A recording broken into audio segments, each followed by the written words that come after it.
The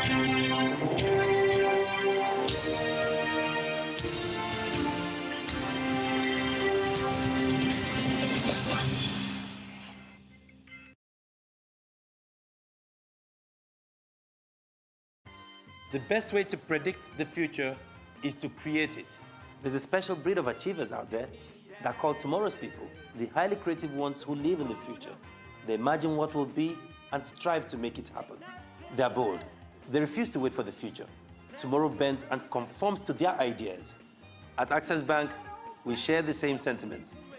We've been able to grow our bank to become a leading player in Nigeria with a strong presence across the continent, adopting best practice in everything we do. Our mantra for success is simple: speed, service, and security.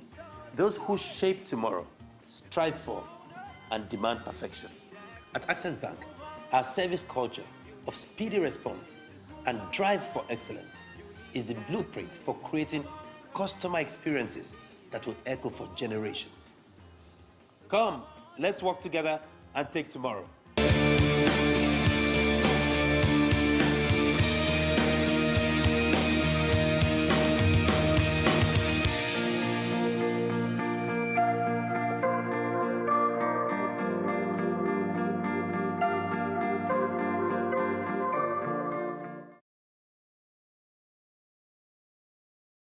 Hello there and welcome. You're watching the Rise News channel. Over the next 1 hour, I will be bringing you all the top stories from across Africa. I'm Ni Uyilo.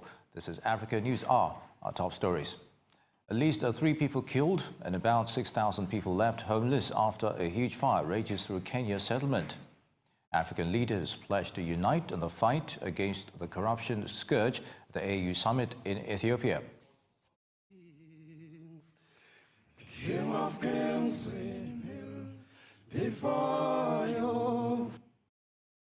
And South African band Lady Smith Black Mambozo wins a Best World Music Award at last night's Grammy Awards ceremony in New York.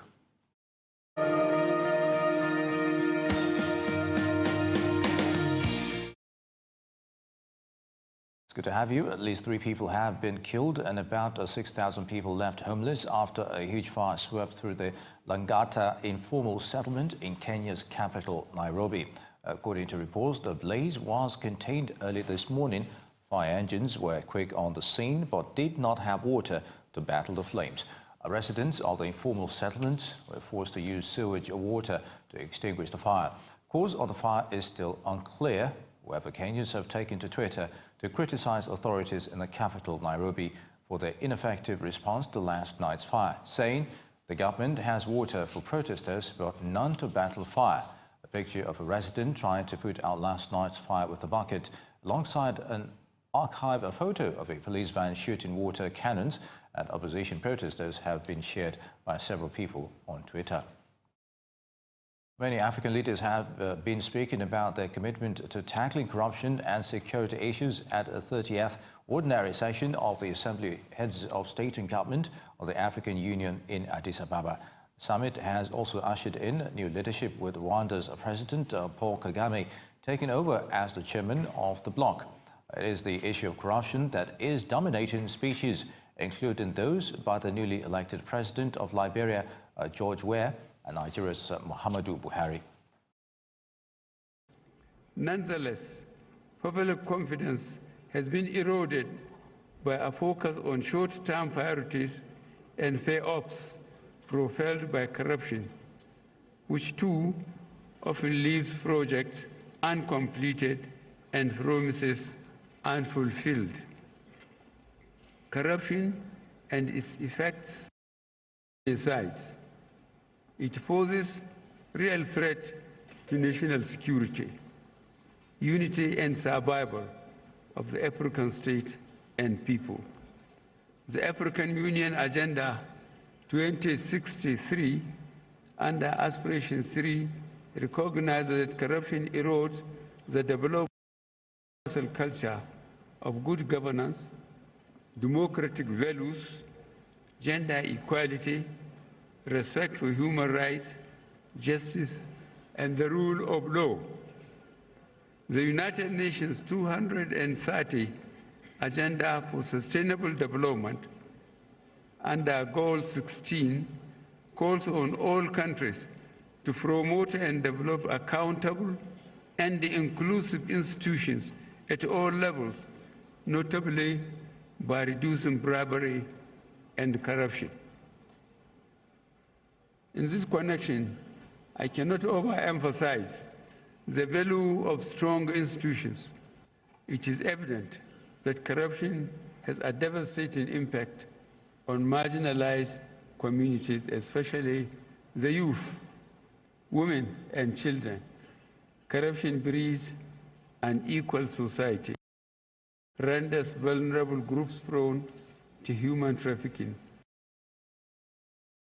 President Buhari talking about corruption there at the AU summit. Now, joining me from our London studio to discuss this is Arise business analyst Bode Oshosami. It's good to have you again. Now, what is required for winning the war against corruption in Africa?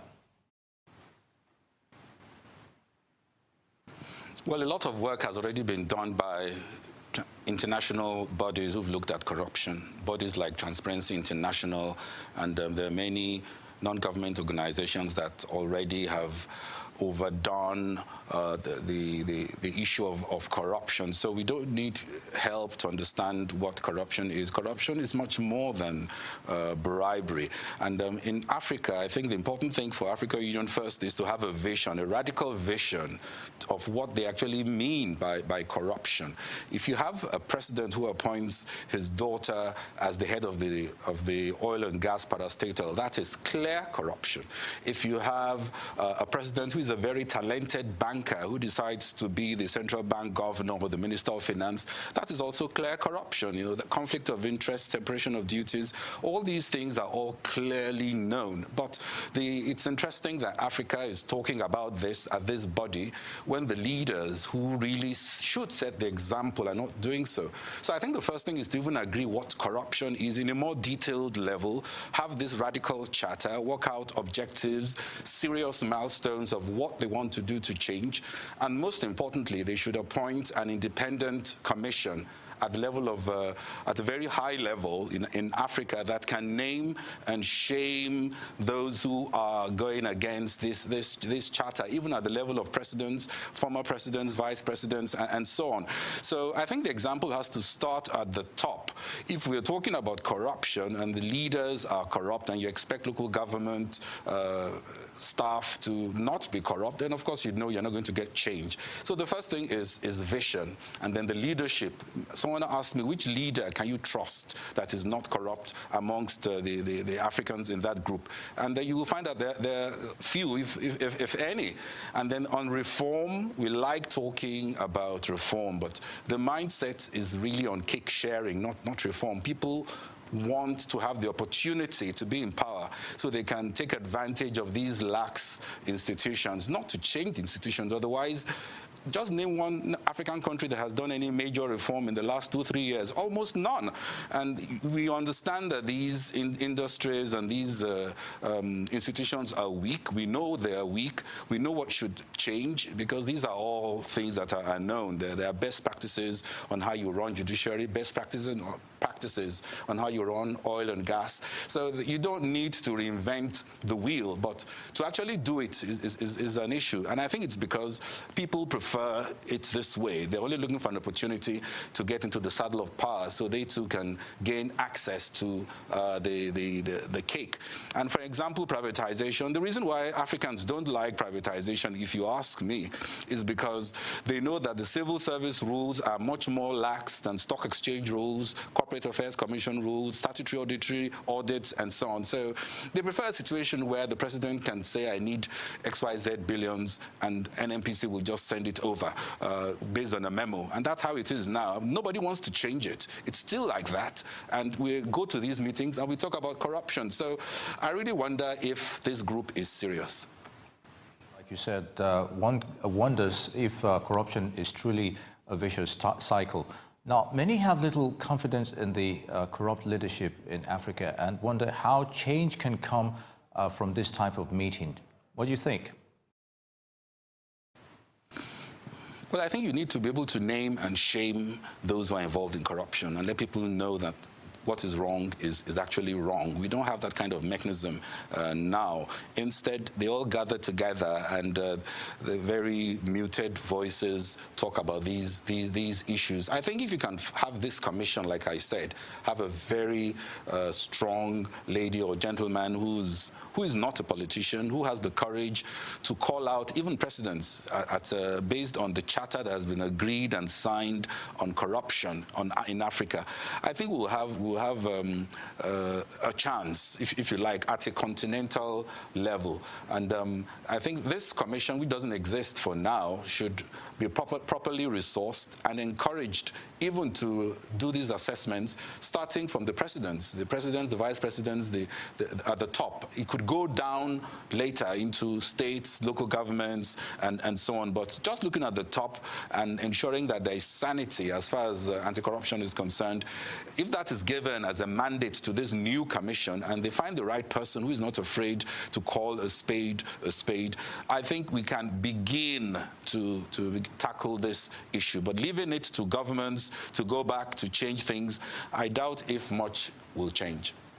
Indeed. Now, there seems to be a strong voice against corruption at this summit, but will this turn out to be another talk shop?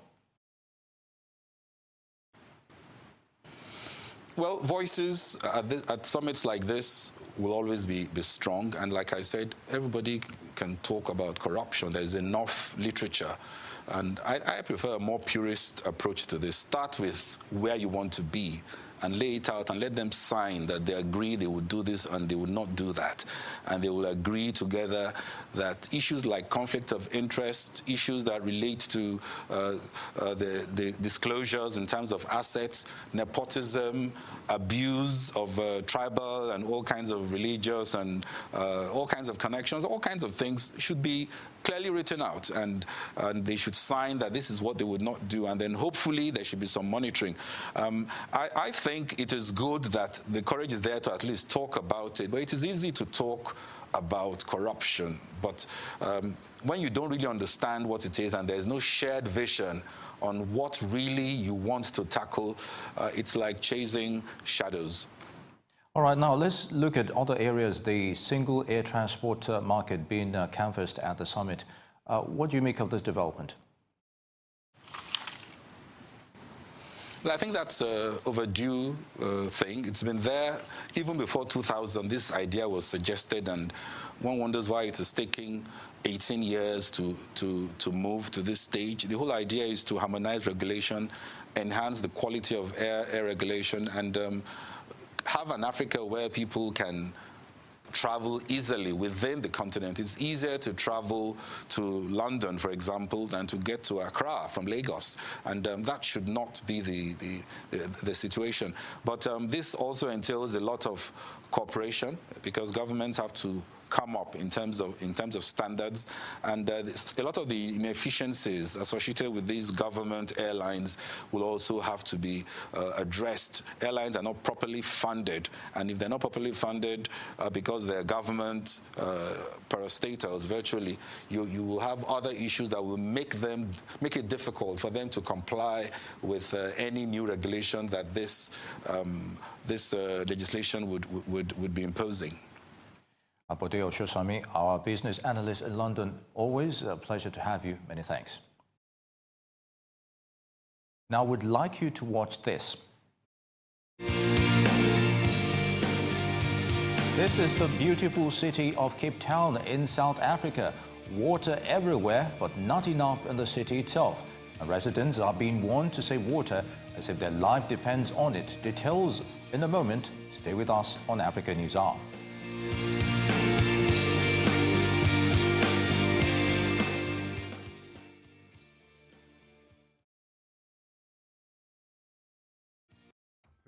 Banking in Africa? Then think Zenith, one of the biggest in Nigeria, with assets over $16 billion, listed among the 20 most influential brands in the world, and winner of Best Bank in Corporate Governance. The most customer-focused bank in Nigeria, a success built on 3 foundations, dedicated to people, technology, service. Zenith Bank, in your best interest.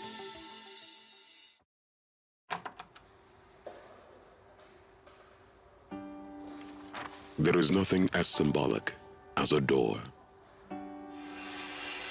It shuts to protect you and opens to give you much more. Everyone wants to succeed, not just count pennies. When life gets tough, I remember a few things. Difficulty and struggles are part of what life brings. Your strength comes from the support around you. A true friend believes in what you do, there to hold your hand through any weather. I found my partner, and we walked through doors together. Diamond, your bank.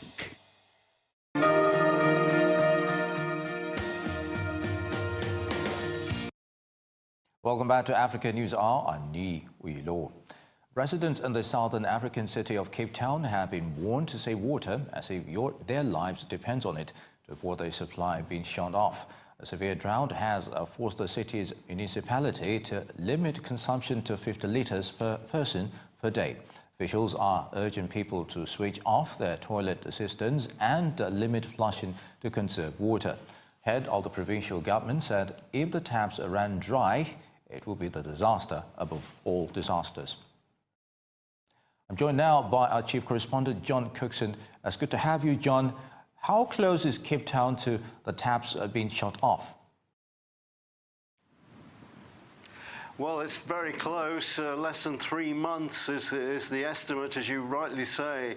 From tomorrow, they'll be limited to 50 litres a day. Now, if I tell you that the average toilet flush is 25 litres, 15 litres, and the average shower is 15 litres, you can see how easily 50 litres can be used up. Particularly tough on families, and mum, dad, and kids will need to take some fairly exceptional steps.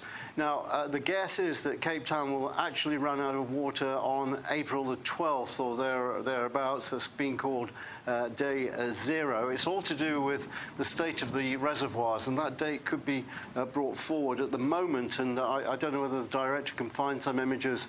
We got into the Arise News Centre of reservoirs, but at the moment they're about 26% full. If they fall to 13%, that's when the new emergency measures will actually kick in, and there will, after that, be only 180 collection points, which 5,000 people will have access to. So pretty drastic measures from day zero. But there's a big blame game going on at the moment as to who's responsible. People with a wider vision recall that Australia had a drought between 1997 and 2007, and the city of Melbourne, which is coincidentally the same size as Cape Town, they took drastic measures much earlier, and they were able to deal with the drought. But it seems that, I don't know, maybe the Cape Town people, they just weren't listening. The city fathers didn't really take the drastic steps that are needed. So here we have one of the world's great cities, Cape Town, facing a shut-off of water. Could be as early as April the 12th, Nii? Those are worrying figures you just ruled out there. Now, can the shutdown be averted? Well, from my perspective, it seems not. It can be averted if people stop using water in the quantities that they are at the moment. What Cape Town normally uses is about 1 billion litres a day, and that's down to 500 million now, but it's just not enough, and people really have to not stop showering, but just take extra care. There's a lot of hotels, because tourism is massive in Cape Town, attracting 1.5 million visitors a year. A lot of the hotels have taken the plugs out of baths to stop people running water, and they're rushing water in from Joburg. But it's it's a massive effort. This city, 4 million people, to actually capture the enthusiasm for using less water just doesn't seem to be working. Now, 1 billion litres a day is a lot, John. Is it all down to reservoirs being low, or are there other reasons? Well, you'll recall that the El Nino effect had an impact on Southern Africa in general. But now, Southern Africa, generally speaking, has recovered from that because there were heavy rains. Now, Cape Town, if it gets rains in the rainy season, they'll have to wait until June, July. We're looking now at images of these vastly depleted reservoirs close to Cape Town. And you can see there the very stark image of drained reservoirs with just trickle of water there. It's just absolutely incredible the way these reservoirs have gone down. So you have also the effect of El Nino, you have the effect of global warming generally, and a huge boost in the population of Cape Town too. So all these elements coming together, El Nino, the global warming generally, more people in Cape Town, and a general reluctance to use less water has all contributed to the crisis that Cape Town's facing at the moment. Yeah, you're right. Those images do tell a tale of their own. Now, have there been illegal activities surrounding the water shortage? Yes, in recent months, black marketeers have got in on the act. They've seized water stocks, bottled water, that is, and they've also managed to find natural springs in the area and suddenly started controlling those. Now, the police and the army are on standby. They haven't done anything yet, but if this black marketeering goes on, then the city fathers of Cape Town are really going to have to do something to stamp it out. As I say, water is being shipped down from cities like Joburg, that's bottled water, but at some point they're going to have to get to grips with the black marketeering that's going on. All right, John, finally, are we hearing any more comments by the water authorities? Well, yes. I mean, they're pleading for people to stop using the amounts of water that they're doing at the moment. But, you know, it's all too little, too late. They should have been saying this months ago when this crisis became apparent. So, and to a certain extent, it's falling on deaf ears. There's no massive reduction in the amount that people are using, but they're going to have to knuckle down. And when this new law comes in, about 50 litres maximum, that's it. You know, they're going to have to comply with that. Nii? All right, John Cookson, our chief correspondent in London, many thanks for your thoughts on the water shortage in Cape Town. My pleasure. Okay, there's more to come on African News, including the general election in Nigeria won't come up until next year, but the order of the poll is already generating controversy. We'll tell you more after this break. Stay tuned.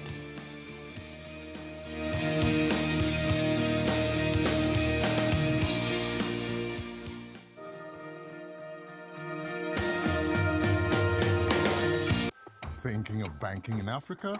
Then think Zenith, one of the biggest in Nigeria, with assets over $16 billion, listed among the 20 most influential brands in the world, and winner of Best Bank in Corporate Governance.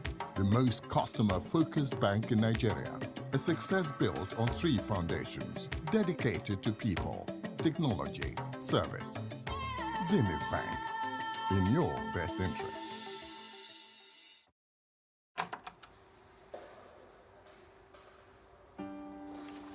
There is nothing as symbolic as a door. It shuts to protect you and opens to give you much more. Everyone wants to succeed, not just count pennies. When life gets tough, I remember a few things. Difficulty and struggles are part of what life brings. Your strength comes from the support around you. A true friend believes in what you do, there to hold your hand through any weather. I found my partner, and we walked through doors together. Diamond, your bank.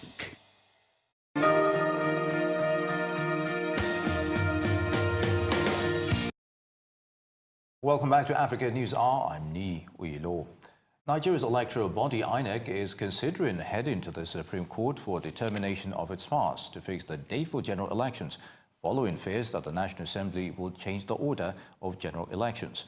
Our sister publication This Day newspapers, quoting credible sources at INEC, is reporting that if the amendments are adopted, it would cause a conflict between the Constitution and the Electoral Act. Should INEC proceed to the Supreme Court this day, gathered that its argument will be based on specific sections of the Constitution, which empowers it to fix the election dates for the presidential, governorship, National Assembly and State Houses of Assembly elections. The House of Representatives last week voted to amend Section 25 of the Electoral Act 2010, which will see the National Assembly elections holding first before elections into the State Houses of Assembly and governorship on a separate day, while the presidential election will be conducted last to complete the general election cycle. According to INEC's election timetable, the presidential and National Assembly election will hold first on February 16, 2019, while the governorship and State Assemblies elections will take place on March 2, 2019. And from all this, our story, Executive Director of This Day newspaper, Emmanuel Afeni, joins me now. It's good to have you, as always. Yeah, good afternoon. Now, let's take a look at this situation. Why is INEC wary of the National Assembly on the order of the general elections? Well, the National Assembly, a couple of weeks ago, rolled out its timetable, putting the presidential election and the National Assembly election on February 16, 2019. And of course, 2 weeks later or thereabout, March 2nd, the governorship and state assemblies election will follow. That is the order INEC is planning for. And that's what they have rolled out. But the National Assembly, the House of Representatives, specifically last week, in the process of amending the Electoral Act 2010, came up with a different schedule, a different sequence of election, now making the National Assembly election to come first, and the State Houses of Assembly election and the governor election to be held on a separate day. Second, and of course, the presidential election will come last. First, there is the issue of costs, because INEC is planning for 2 days of election. Now the National Assembly is bringing it. The amendment would make it 3 days. So the issue of cost is already there. But more importantly, INEC is also holding on to its constitutional role, because there is specifics when it comes to the fixing of dates. Section 76(1) of the Constitution clearly empowers INEC to fix the date. Elections to each House of the National Assembly shall be held on a date to be appointed by the Independent Electoral Commission. They're constitutionally apart. Yes. Section 132, subsection 1 also makes the same pronouncement as per the presidential election. All right. So it is very clear that they are empowered to fix that. Now, based on that empowerment, you know, it's already there in the Constitution. Would you say this is self-serving on the part of the House of Reps? Self-serving is the word, if you ask me, because the only reason I can figure out right now is that perhaps they want to influence the order of the election. The bandwagon effect this time should be dictated by the outcome of the National Assembly election. But conversely, if the presidential election comes first, there's also a bandwagon effect that the party that wins the presidential election is also likely to enjoy that bandwagon effect. But of course, there's concern, even within the presidency, that the outcome of the first set of elections may also rub off on the presidential election. So there's that concern there. But if you look at the House of Representatives also went further to amend Section 87 to add a new subsection on the order of primaries, the sequence for primaries, putting the State House of Assembly elections first, primaries. Then the National Assembly primaries will come second, the governorship primaries will follow, then the presidential will come last. Now, what they're trying to do to limit the influence of governors in determining who becomes the candidate of a party for the House of Assembly positions.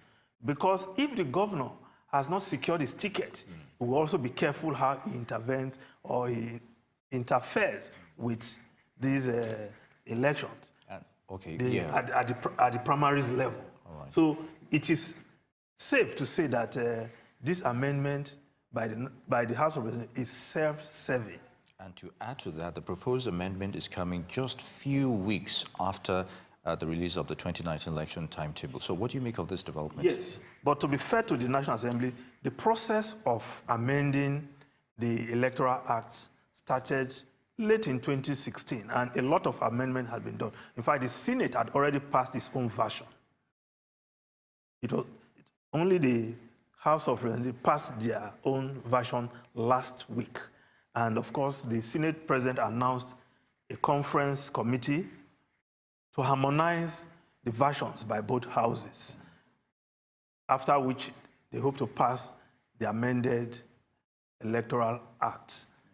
But they have infused this new sequence, which is now causing disquiet in the polity. And disquiet is the word, because I can only imagine what public perception will be of this new development. And that's even another area I want to go to. Yeah. What do you make of people? Will they embrace this new idea? Especially, did the House of Assembly itself actually do a far-reaching sequence for people in their constituents before they arrived at this? Yes, according to the spokesman of the Senate, in the process of carrying out these amendments, they've done a lot of consultations with stakeholders.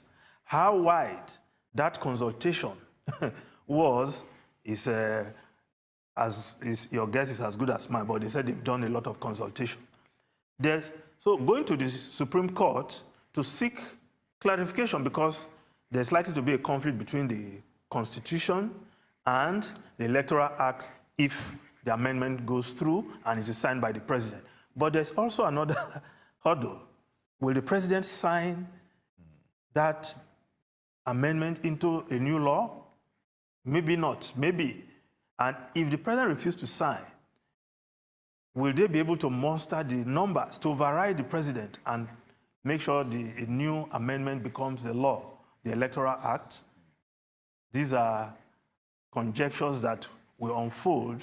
The answers will unfold as we get along. Okay. Now, basically, that means from what you've just adduced, there's a possibility that INEC may go to the Supreme Court regarding this. So what do you make out of all of this?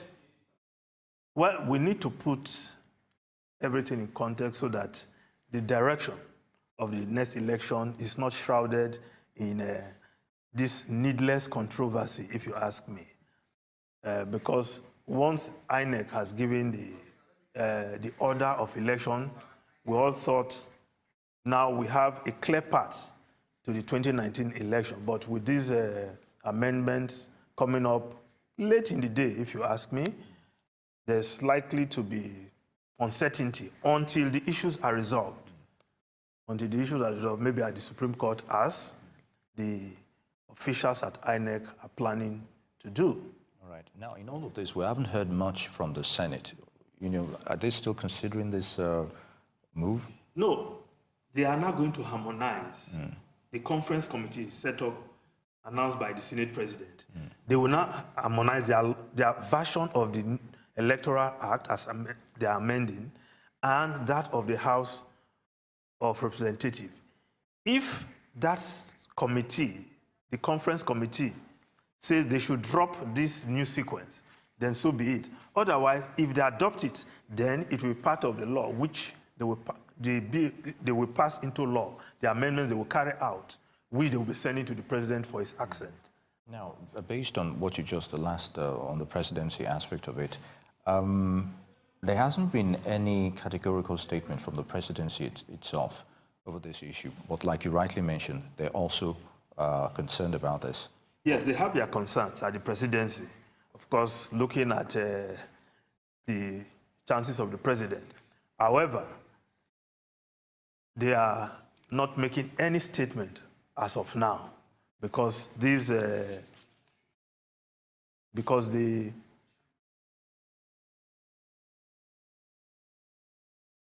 All right, we just got information that the date is actually determined by INEC and the sequence. Yes, the sequence by the National Assembly. So there will be some fireworks at the Supreme Court if INEC eventually goes to the Supreme Court, because the National Assembly, they are relying on the fact that they determine the sequence, while INEC will now determine, the Constitution empowers INEC to determine the date, a date to be fixed by INEC. That's what the Constitution said. Not sequence. Not sequence. That's where there will be some legal fireworks, if you ask me, if they go to the Supreme Court. So obviously, we have not heard the We've last of this. not heard the last of this. The debate, the controversy will continue. Of course, if INEC feels so strongly, as we are hearing, that they feel so strongly that they may likely approach the Supreme Court, then the Supreme Court will have to weigh in on this. But for now, INEC, they have the powers to fix the dates. Okay. But the sequence, the National Assembly feel they have that power to weigh in on the sequence the election should follow. Okay, Emmanuel Efeni, Executive Director of this day newspaper. Always a pleasure to have your thoughts on national issues like this. Thank you. And in other stories, the remains of Second Republic Vice President Dr. Alex Ekweme arrived at the presidential wing of Nnamdi Azikiwe International Airport, Abuja, on Monday.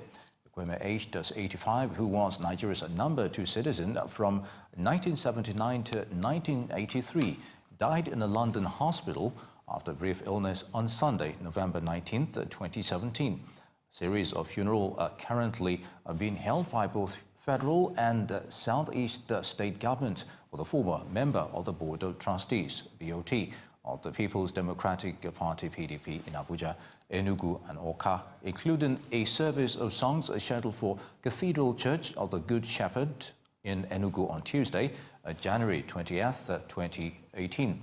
His remains will be laid to rest after a funeral service expected to be attended by Vice President Yemi Osinbajo in his hometown, Oko, Anambra State, on Friday, February 2nd, 2018. This is Africa News Hour, business, sports and entertainment news next. Stay with us.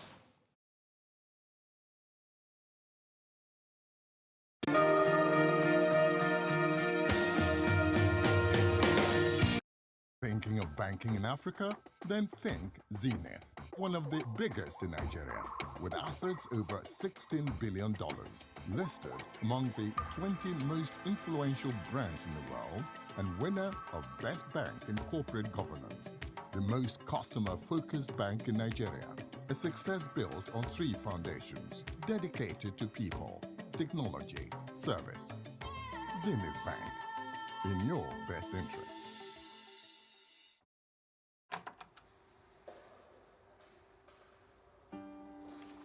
There is nothing as symbolic as a door.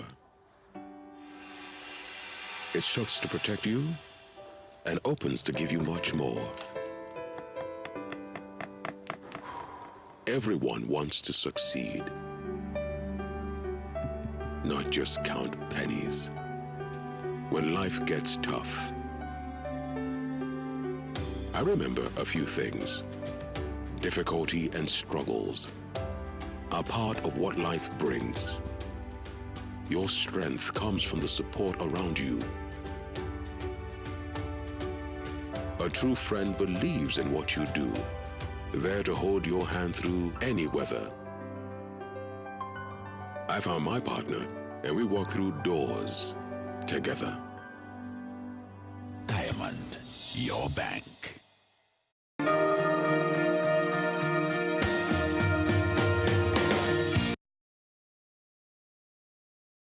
Welcome back to Africa News Hour. I'm Ni Uilo. In business news, mining company Anglo American has today announced the sale of the new Largo thermal coal project in South Africa for approximately $71 million to a new majority black-owned and managed company. And now, New Largo's main asset is a $585 million ton coal resource related mining rights, which is positioned to supply Eskom's new Kusile power station. Norman Mazima, deputy chairman of Anglo American South Africa, in a statement says the sale delivers on the company's long-standing strategy to exit Eskom-tied coal assets. Global rating agencies Moody's has downgraded Eskom's long-term corporate rating, zero coupon Eurobonds rating to B1 from BA3. Rating agency has also warned that the rating remains under review for further downgrades. Rating agency cites Eskom's deteriorating liquidity and the ability of the government to provide direct equity support to the embattled electricity parastatal as the reason for the downgrade. This is despite Moody's views the recent interventions, including the appointment of a new board by Deputy President Ramaphosa, as favorable in bolstering the credit quality of Eskom. The Nigerian government wants to double its tax to GDP ratio by 2020. The current proportion of 6% is among the lowest in the world, with peers like South Africa at 26% and Ghana, its West African neighbor, at almost 16%. Finance Minister Kemi Adeosun says Nigeria plans to drag tax defaulters who don't make use of an amnesty to court as she seeks funds to plug the nation's $25 billion infrastructure gap. In the 9 months of reprieve ending in March, some taxpayers are said to have cleared arrears without paying interest or penalties. A boost in tax collection will make more money available to help spur activity in an economy that contracted in 2016 due to a decline in the output of oil. Commodity makes up 10% of the economy but contributes about 2/3 of government revenue. South Africa's mobile operator MTN today said it expects to report a return to profit. MTN says its results for the year to end December, scheduled for release on March 8th, will show a return to profit for both basic and hardline earnings per share. In the prior year's results, MTN reported a headline loss per share of 77 cents after booking several one-off costs, including 10.5 billion for the fine it received from the Nigerian government for ignoring repeated requests to identify its customers to help the country's crackdown on Boko Haram militants. On December 28th, MTN said 6 billion rands profit it had booked in its interim report for the sale of its 51% stake in Nigeria's Tower Interco will be cut by 2.8 billion rand in its final results. And an accounting scandal involving the embattled international retailer Steinhoff has highlighted the need for more activist shareholding and more vigorous oversight by boards. That's according to Nikki Newton-King, CEO of South Africa's stock exchange operator JSE. Troubled Steinhoff, which owns more than 40 brands, including Poundland in Britain and a mattress firm, the United States admitted accounting serious irregularities last month. That prompted an 85% share price slide that wiped more than $10 billion off the value of a company listed in both Johannesburg and Frankfurt stock exchanges. Steinhoff's top 2 executives have resigned, as well as its chairman, and the group is currently being run by an active chief executive. This is African News Hour, still to come. South African band Ladysmith Black Mambozo wins the Best World Music Award at last night's Grammy Awards ceremony in New York.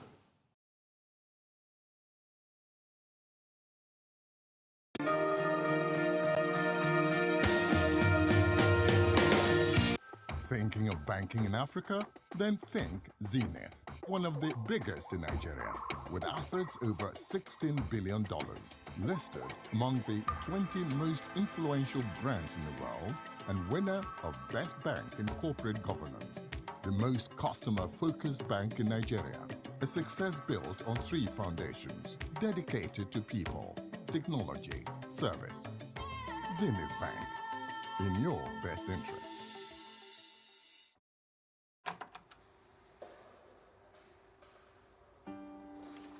There is nothing as symbolic as a door. It shuts to protect you and opens to give you much more. Everyone wants to succeed, not just count pennies. When life gets tough, I remember a few things. Difficulty and struggles are part of what life brings. Your strength comes from the support around you. A true friend believes in what you do, there to hold your hand through any weather. I found my partner, and we walked through doors together. Diamond, your bank.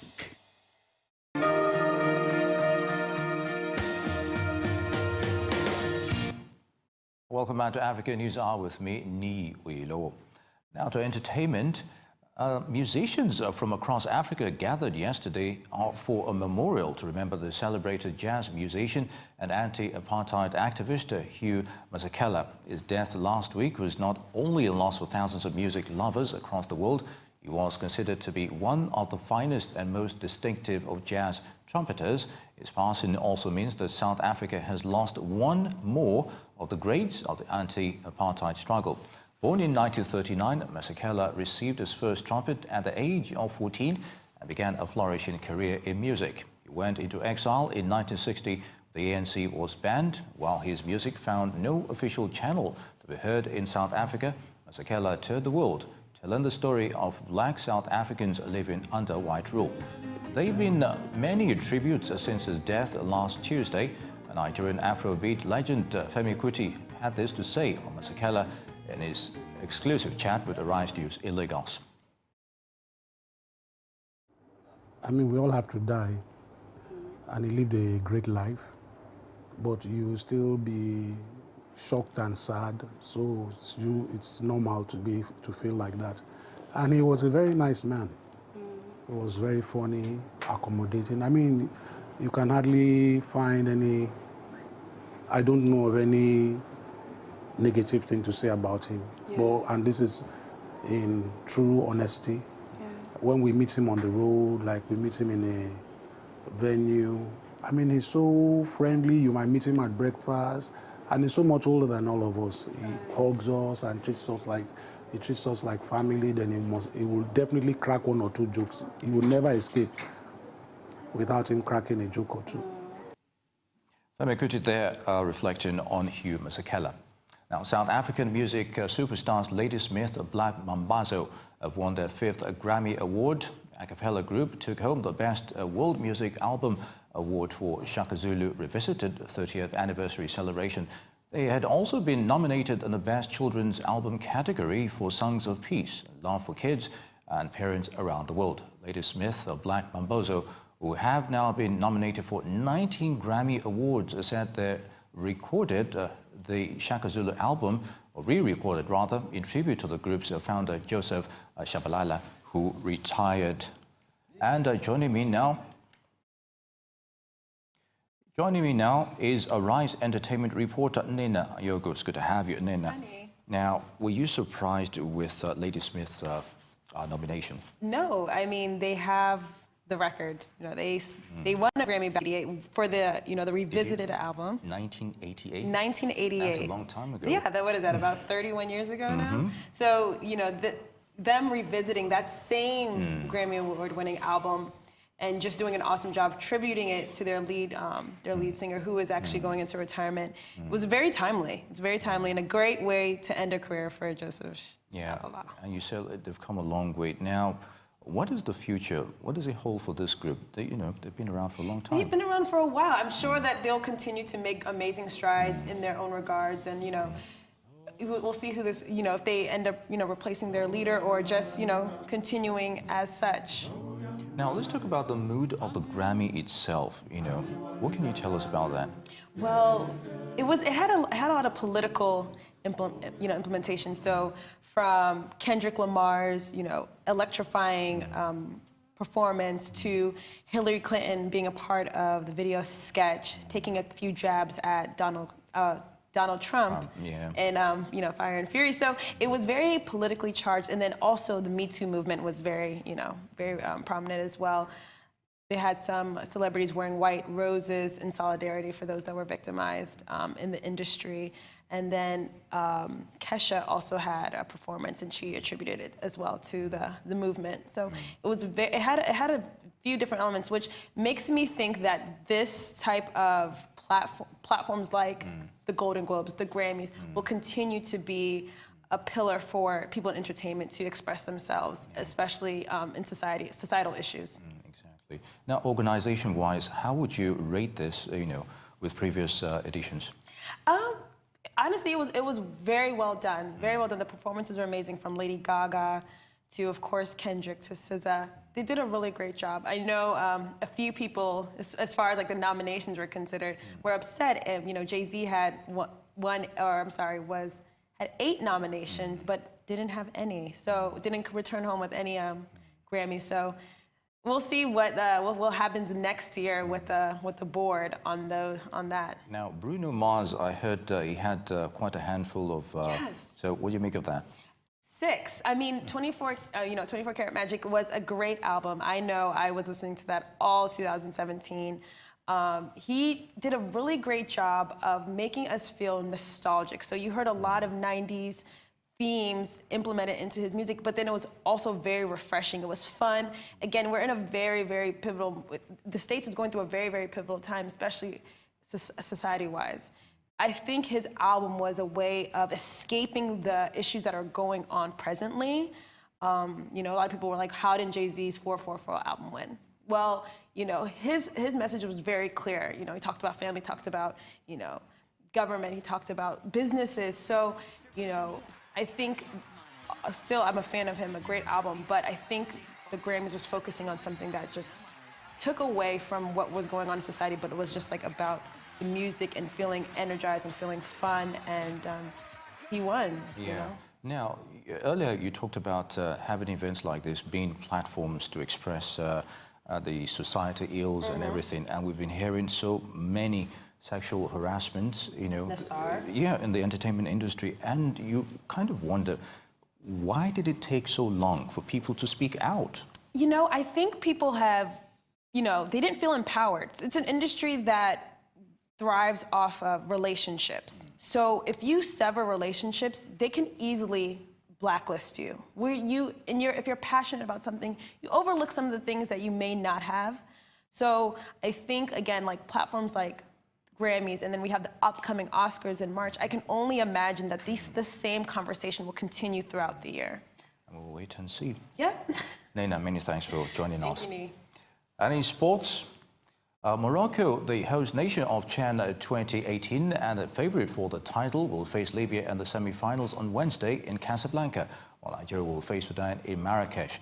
Morocco, who topped their group, have so far scored 9 goals, conceding just 1 in 4 games, including 6 by tournament top scorer Ayoub El Kabi alone.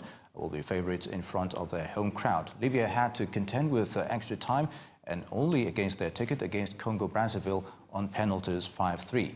Nigeria were also pushed into extra time on Sunday afternoon before beating Angola 2-1. Super Eagles will face Sudan, who shocked high-flying Zambia 1-0 on Saturday, will place in the final next Sunday.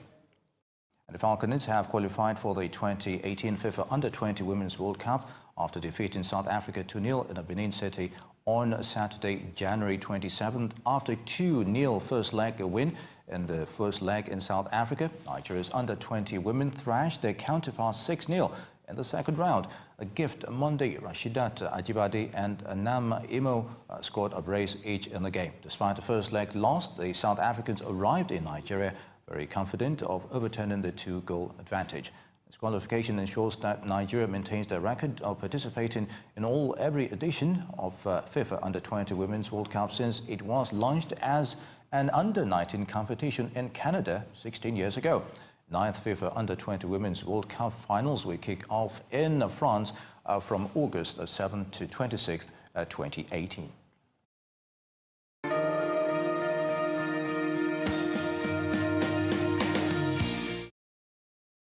And it's a wrap on the bulletin, but just before we go, a recap of our top stories.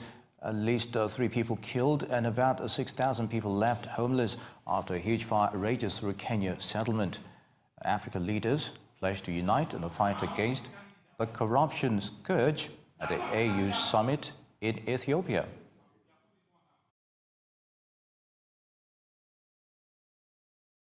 And South African band Ladysmith of Black Mambazo wins Best World Music Award at last night's Grammy Awards ceremony in New York. You've been watching African News Hour with me, Niyi Uyilo. Let's keep it here on the Rise News, and from the entire team in Lagos, goodbye and thanks for being there.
There is a reason Africa is called the new frontier. What was once potential is now an opportunity ready to be seized. Once revered for our resources, today's wealth lies in our people. People who build the cities that shape the future. People who know an idea in one place means business in another. A generation for whom technology means there are no borders, no boundaries. We are the new lions in a brave new world, kings of the urban jungle. And there's a bank that puts the world in our pocket and the future in our hands. UBA, Africa's global bank.